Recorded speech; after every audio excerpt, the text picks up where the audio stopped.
Hey guys, so I am back. This is Popcorn Planet's request for a review of the magistrate judge's order to deny their motion to quash. Blake Lively obviously subpoenaed Popcorn Planet at a similar time. I think it was just before the content creators, en masse were subpoenaed, including myself. So Popcorn Planet were subpoenaed at the same time as Megyn Kelly and Candace Owens. I know Megyn Kelly's subpoena has been quashed. I haven't heard anything about Candace Owens. I think it's been quashed.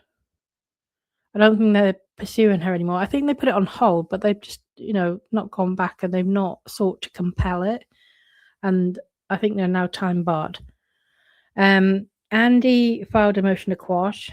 There was a lot of back and forth, an in-camera review of the documents, and the judge then denied the motion to quash and ordered that Andy produce the requested documents. So he has kind of struck back, and he's kind of appealed this basically. So that's what this is. I have said on a couple of videos today, I really like this filing, so I'm looking forward to going through this now. All right. So, Popcorn Planet Inc.'s motion for a district court review of magistrate judge's order denying motion to quash subpoena.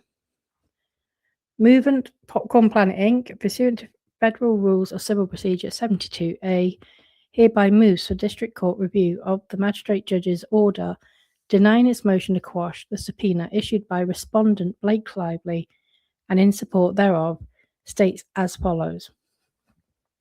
Introduction. Pursuant to Federal Rule of Civil Procedure 72A, non-party Popcorn Planet Inc. respectfully submits these objections to the December 2nd, 2025 order entered by Magistrate Judge Lindsay Griffin, which denied Popcorn Planet's amended motion to quash a third-party subpoena issued by respondent Lively. As set forth more fully below, the order is contrary to law, internally inconsistent, and clearly erroneous in numerous independent respects. Most fundamentally, the Magistrate Court 1. Ignored the First Amendment's reporter's privilege altogether, despite extensive briefing and controlling 11th Circuit precedent. 2. Misapplied McDermott, a case involving a wholly different privilege that exists solely by statute. 3. Imposed extra statutory requirements nowhere found in the statutory text of the Florida journalist's privilege. 4. Relied on demonstrably false factual premises regarding Popcorn Planet's operations. 5. Erroneously found waiver of privilege after ordering and conducting in-camera review. 6. Collapsed the reporter's privilege analysis into generic Rule 45 doctrine in direct conflict with binding authority. And 7. Compelled production without the clear and specific findings required by statute and constitutional law. Because Rule 72A requires this court to modify or set aside any portion of a magistrate judge's order that is clearly erroneous or contrary to law, the order cannot stand. Okay. Rule 72A, Standard of Review. Under Rule 72A, a district judge must modify or set aside any portion of a magistrate judge's order on a non-dispositive matter that is clearly erroneous or contrary to law. Federal Rules of Civil Procedure 72A. An order is contrary to law where it applies the wrong legal standard, fails to apply controlling precedent, misconstrues a statute, or ignores constitutional protections. An order is clearly erroneous where it rests on unsupported factual findings or where the reviewing court is left with a definite and firm conviction that a mistake has been committed. Both standards are met here repeatedly. Okay. The order is contrary to law because it fails to address the First Amendment reporter's privilege. The First Amendment privilege was squarely raised and briefed. Popcorn Planet's amended motion to quash expressly invoked three distinct iterations of the reporter's privilege. 1. Florida statutory journalist privilege, aka Florida Shield Law. 2. Florida common law reporter's privilege. And 3. The First Amendment reporter's privilege as recognized by the 11th Circuit. The most fundamental error in the subject order is its complete failure to analyze the First Amendment reporter's privilege, despite that privilege being explicitly asserted, extensively briefed, and supported by binding 11th Circuit authority. Federal courts have long recognized that the First Amendment protects the act of news gathering itself, not merely institutional press entities. As the Supreme Court famously observed, the liberty of the press is the right of the lonely pamphleteer, just as much as of the large metropolitan publisher. Federal courts routinely hold that the First Amendment reporter's privilege applies to non-traditional journalists. It is determined by function and intent, not medium or label, and it exists independently of state shield laws.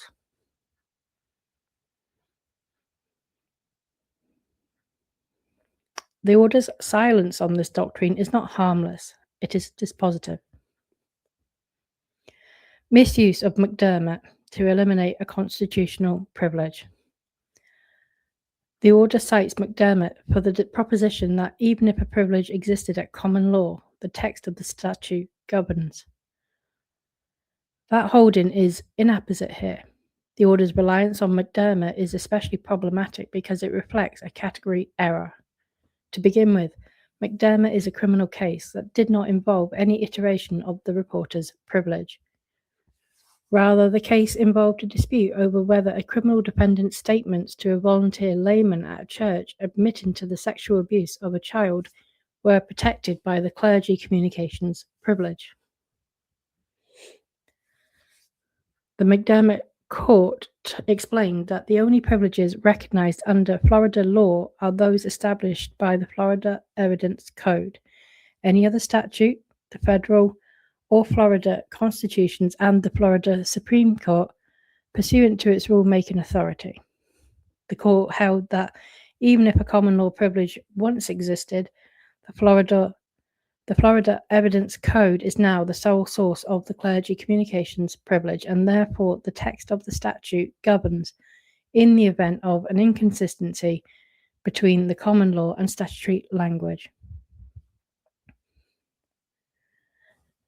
Unlike the clergy communications privilege at issue in McDermott, which exists solely as a creation of the Florida Evidence Code, the First Amendment's reporter privilege was established by the federal constitution. Thus, the Florida Evidence Code is not the only source of the reporter's privilege, and the statutory text of the journalist privilege statute does not govern as to any aspect of the First Amendment privilege, including its scope and application. The magistrate judge's apparent assumption that the statutory definition of professional journalist governs who may invoke the First Amendment privilege is legally unsupportable. Federal courts in Florida have expressly rejected that notion, holding that that failure to qualify does not defeat First Amendment protection. Indeed, the relevant authority regarding the reporter's privilege makes clear that the First Amendment's reporter's privilege and the Florida statutory journalist privilege, aka Florida Shield Law, exist simultaneously to offer the broadest protection. By implying that the text of a Florida statute can override a federal constitutional privilege, the order is clearly erroneous and should be set aside. The First Amendment privilege applies under a functional test. As thoroughly outlined by Popcorn Planet in its response to Lively's cross motion to compel, The First Amendment reporter's privilege applies based on function, not formal labels. The benchmark test for determining whether the First Amendment reporter's privilege may be invoked, known as the von Bülow test, sorry, I may not have pronounced that right, evaluates whether the person asserting the privilege intended to disseminate information to the public at the interception of the news-gathering process. Pursuant to Federal Rules of Civil Procedure 10C, Popcorn Planet adopts by reference the portion of its response to Lively's cross-motion to compel, addressing the functional von Bülow test, utilized by courts in considering the application of the First Amendment reporter's privilege. Popcorn Planet easily satisfies this test, as established by sworn testimony and uncontested record evidence. The order's failure to apply this test in concluding that Popcorn Planet is not entitled to protection from the non-party subpoena is clearly erroneous, and the order should accordingly be set aside by this court. Okay. All right. The order erroneously concludes that Popcorn Planet does not qualify under Florida Statute 90.5015. The order relies on factually incorrect assertions. Footnote 3 of the order states that Popcorn Planet is little more than a YouTube channel. That was harsh.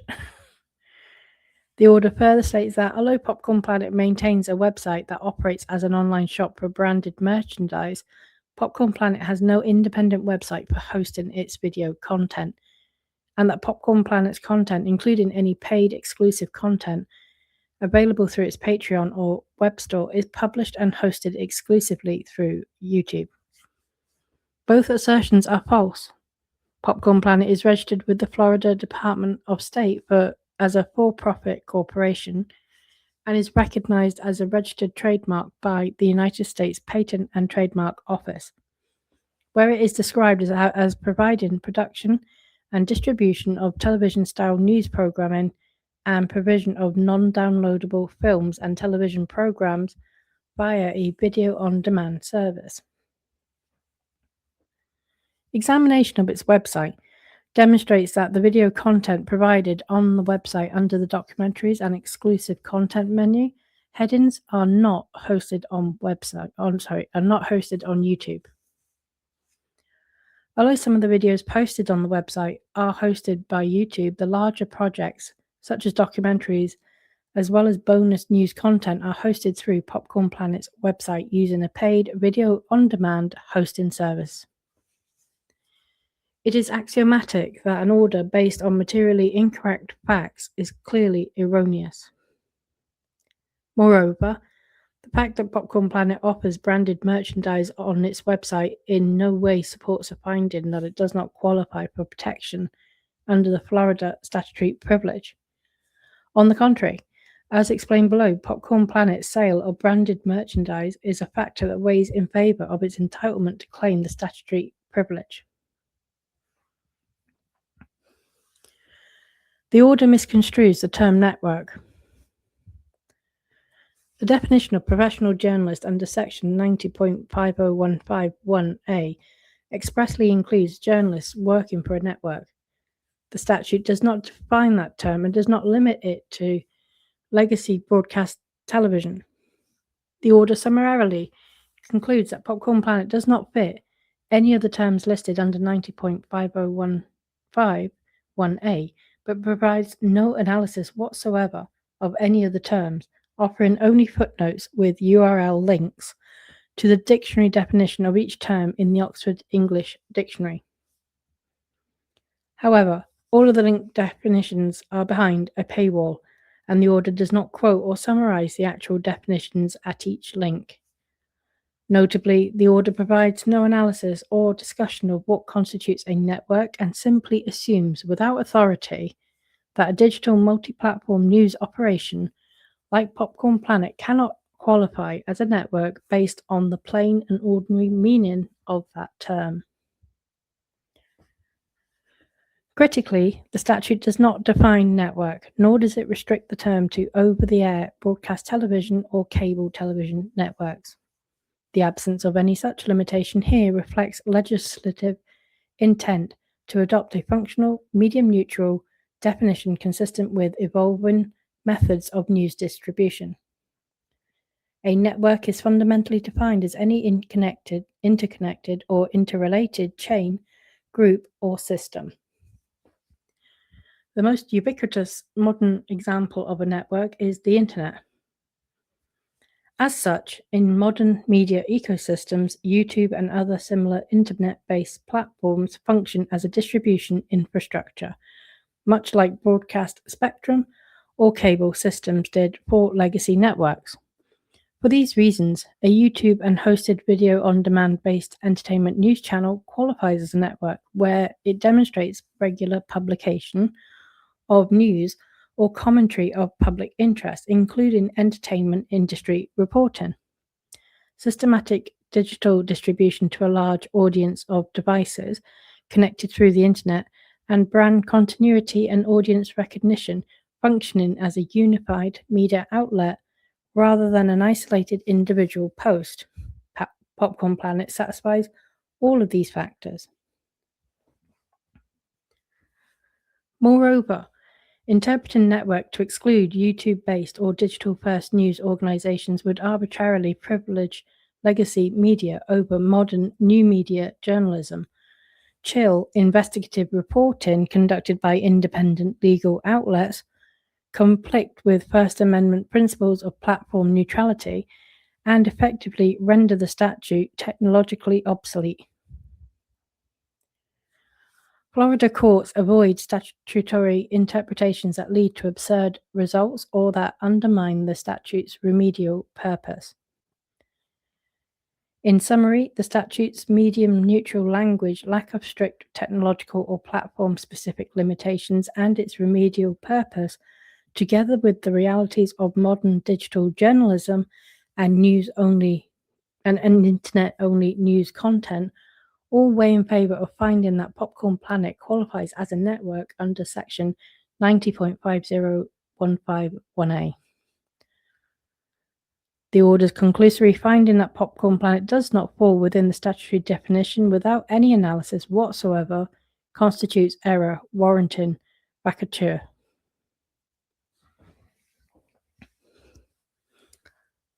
So vacatur, that's another word for vacate. So they're seeking for, this court to vacate the magistrate's decision. Okay. The order imposes an extra statutory editorial standards requirement. The order emphasizes that Popcorn Planet submitted nothing to suggest its show practices editorial standards normally associated with a professional news organization. In a footnote, the order cites a series of URL links to editorial standards web pages for various media outlets. However, the order cites no authority for the proposition that absence of a publicly posted editorial standards web page disqualifies a media outlet from entitlement to protection under the Florida statutory privilege. Moreover, nothing in the text of Section 90.5015 requires a formal editorial standards document, a dedicated editorial standards webpage, or institutional trappings of legacy media. The statute requires only that a journalist be regularly engaged in news gathering for gain or livelihood. In addition, the case cited in the order for the proposition that the exercise of editorial standards are a hallmark of professional news organizations does not even involve the Florida statutory shield law. Furthermore, the term professional news organization is not even one of the terms listed under Section 90.50151A. As such, the order's entire analysis on this point is inapposite, as requirements from unrelated cases cannot be imported into a statute for the purpose of limiting its scope. Finally, notwithstanding the absence of any editorial standards and control requirement, and contrary to the order's representation that no such showing was made, sworn testimony introduced in this matter establishes that Popcorn Planet does indeed maintain editorial control and journalistic standards. Ownership status is legally irrelevant. The order disqualifies Mr. Signal because he is the owner and CEO of Popcorn Planet. Section 90.5015 contains no ownership exclusion. Many undisputed journalists, past and present, are founders, owners, or editors-in-chief of their outlets. The statute protects journalists, not corporate organizational charts. This flawed reasoning is unsupported by law or logic and constitutes grounds for vacatur of the order. The order erroneously finds waiver of the reporter's privilege. Moving to quash does not require a document-by-document log. The order holds that Popcorn Planet waived privilege by failing to provide a sufficiently granular privilege log at the outset. That conclusion is contrary to authority involving claims asserting reporter's privilege. Courts have repeatedly held that where a journalist moves to quash a subpoena in its entirety based on privilege, failure to provide a document-by-document log at the outset is not required and does not constitute waiver.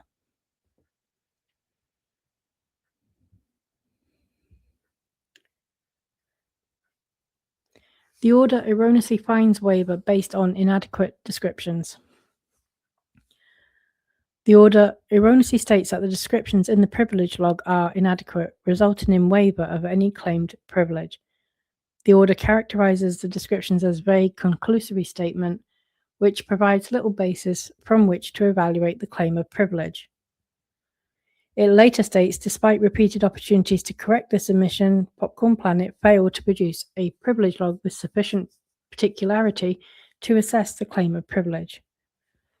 First, the order misunderstands the constraints that must be observed in preparing privilege logs involving the reporter's privilege. Unlike privilege logs involving other forms of privilege, a privilege log asserting a reporter's privilege claim must necessarily limit the extent of information provided in order to avoid disclosing the information that is protected by the privilege. That includes any information that could potentially reveal the identity of sources or the privileged information itself. Federal courts regularly recognize this exception for privilege logs invoking reporters' privilege.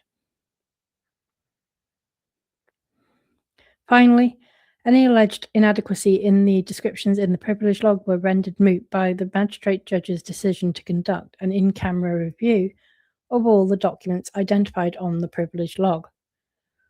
As such, the descriptions were no longer necessary for the intended purpose of evaluating the privilege claim, as the magistrate judge had reviewed the actual documents themselves.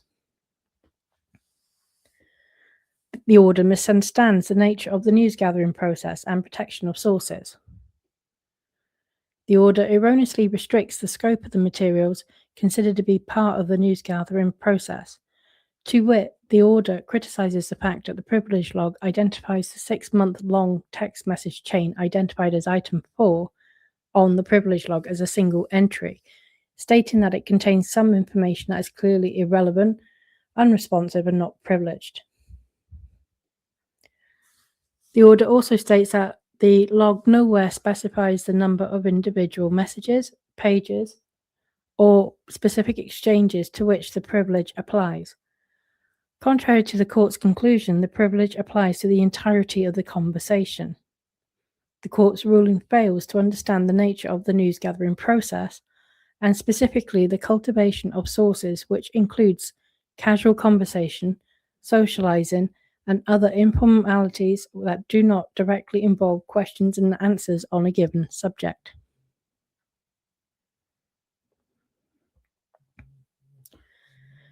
Being forced to pass out certain messages and communications with a confidential source as not privileged would result in the disclosure of the source's identity, thereby defeating the very purpose of the reporter's privilege. Waiver cannot be found after in-camera review. Here, the Magistrate Court ordered an in-camera review of all documents listed on Popcorn Planet's original privilege log, subsequently ordered an in-camera review of file attachments to the text message chain listed as item number 4 on the privilege log, and only then, after completing the in-camera review, found that waiver had occurred. That sequence is legally irreconcilable. To wit, the order cites Nationwide, a mutual fire insurance company, for the proposition that when a party provides an inadequate or untimely privilege log, the court may choose between 4 remedies. 1. Give the party another chance to submit a more detailed log. 2. Deem the inadequate log a waiver of the privilege. 3. Inspect in camera all of the withheld documents. 4. Inspect in camera a sample of the withheld documents. In this case, the magistrate judge elected to inspect in camera all of the documents identified on the privilege log. Once the court has elected to inspect the documents in camera, the alleged inadequacy of the descriptions in the privilege log is moot, as the descriptions are no longer necessary to evaluate the privilege claim, as that determination is more appropriately made based on the court's review of the actual documents during the in-camera inspection. There is no logical reason that a finding of waiver based on inadequate descriptions on a privilege log can appropriately be made after the court has physically reviewed the actual documents identified on the log. The order erroneously concludes that the privilege was overcome. No evidentiary hearing was held. Both the Florida statute and the First Amendment require a clear and specific showing to overcome the privilege, supported by evidence and specific findings. No evidentiary hearing was held. No evidence was submitted by Lively in support of any argument that the privilege could be overcome, and no specific evidentiary findings regarding the test for overcoming the privilege were made in the order. This alone requires vacatur. Unsupported assertions regarding alternative sources. The order repeatedly asserts that Miss Lively attempted unsuccessfully, including with qualifying language to some extent, to obtain the information from party defendants. There is no evidentiary support for this claim. Indeed, Popcorn Planet submitted judicially noticeable materials demonstrating that the same categories of documents were sought and obtained from defendants in the underlying SDNY action. So they're basically saying that Lively has not proven that she attempted to get the same information from other parties, as opposed to reaching out to Popcorn Planet as a non-party. And then they're saying, actually, there's actually evidence that she did obtain documents in when they say the SDNY case, they're talking about the New York case, the main case against Waiver. Okay. In response, Lively's counsel argued at the subsequent hearing that the discovery materials in the SDNY action were placed under seal by the district court, and therefore Popcorn Planet did not have access to the documents in order to demonstrate precisely what discovery had been requested and what materials had been produced in response, essentially utilizing the sealed documents as both a sword and a shield. Lively never submitted any of the sealed discovery materials to the magistrate judge, even for in-camera inspection, nor did she offer to make any such proffer. As such, the order erroneously relies on nothing more than the unsupported representations of counsel for Lively in finding that Lively overcomes privilege and should accordingly be vacated, and I completely agree with that. Don't take the word of Lively's counsel for anything. Lastly, the order cites Carroll as authority for its conclusion that Lively has overcome the privilege. Notably, however, the quoted language from Carroll stands for the proposition that the law directs courts to pierce the journalist's privilege in libel cases when a journalist is the defendant and where a plaintiff's needs for the information goes to the heart of the matter. Popcorn Planet is not the defendant in this matter. Rather, Popcorn Planet is a non-party and thus entitled to protection from exactly this type of burdensome fishing expedition. The order misapplies Rule 45, undue burden analysis. Okay. The order treats undue burden as waived because counsel did not object to scope. That is not the Rule 45 standard, particularly where a non-party journalist is involved. Even facially, reasonable subpoenas may impose undue burden when they compel disclosure of privileged materials, chill news gathering, or force journalists to serve as discovery proxies.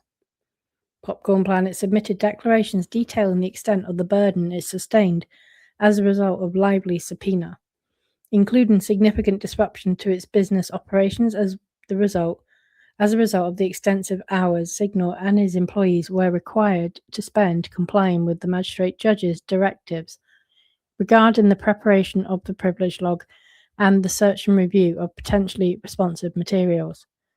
Notably, bad faith is not required in order to find that a non-party has been subjected to undue burden under Rule 45, and even good faith violation of Rule 45's requirement to avoid imposing an undue burden is subject to sanctions under the rule. Conclusion. The magistrate judge's order is contrary to law and clearly erroneous at virtually every stage of the analysis. It disregards constitutional protections, misstates facts, adds requirements not found in the statute, and compels disclosure without the findings required by law. For the reasons set forth above, Popcorn Planet respectfully requests that the court vacate the order in its entirety. Okay, so there's not much to say. I really liked it. I thought they made excellent points, especially Lively's contention that she tried to get the same information from other parties, and was unable to. Like the judge just seemed to take her word for it, and even when it was argued in the hearing that documents actually were obtained, but they were under attorney's eyes only. So how could Popcorn Planet know what they contained? There was no. Like Popcorn Planet were ordered to submit their documents for in-camera review. So the same standard should have been applied to Lively. That could have been resolved quite easily. The judge should have said to Lively, right, submit your documents to me then for an in-camera review. Popcorn Planet wouldn't have seen them. It still would have maintained the confidentiality of the attorney's eyes only. And then, that's one way that the judge could have avoided an appeal on that point. I didn't like the way the judge was quite wishy-washy about Popcorn Planet and what its business objectives are, in terms of are they a journalist or aren't they? This is quite new, I guess, because we're now into new modern media and journalism. So I'm not, I'm nowhere near the set scale of Popcorn Planet. I don't consider myself a journalist personally. I'm a small channel. I just read documents. But I think, Popcorn Planet have got nearly 1 million subscribers. They do a lot of different things. And a lot of it is breaking news.